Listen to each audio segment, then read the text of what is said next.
anoetako ikastola nahizue, eskerrik asko gonbidapena egitagatik, Asko gustatu zait, asko inpaktatu dit, ekitaldi honek, batez datuk eta uste unain asko zehaltuko dialako.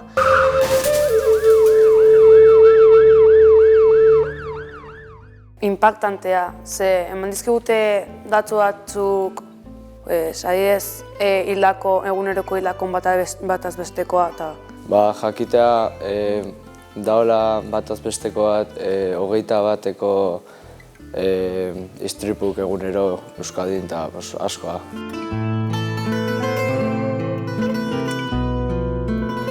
Asko inpaktatu dut bezala, hor hasia kontatzen pertsona bat, bere neba edola istripu bat eukizula eta ikuste izaion oso gaizka izala pasatzen, eta horrek asko hunkitu dit.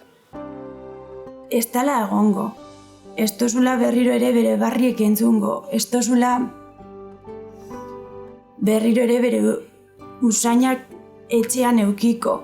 Pentsatzet, elkarrizketa hauekin da indizunak jendea kontzientzatu itela dauden peligrokin dar, arriskukin danda eta jutea gidatzen, eta igual gero ja gu karneta datzeko gutxi falta zaigula, ez dugu gota eta galazen goitu gulako gauzak.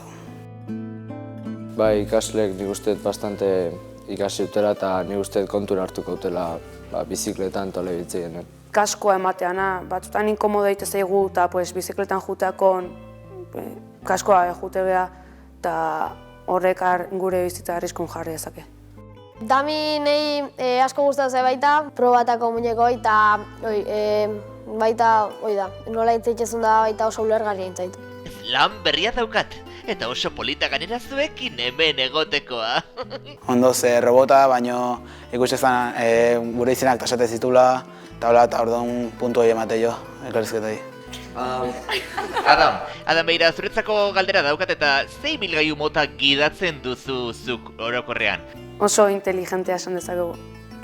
Bai laguntzeu, hau ez izateko hain impactante edo ez hain tristea, laguntzeu damik.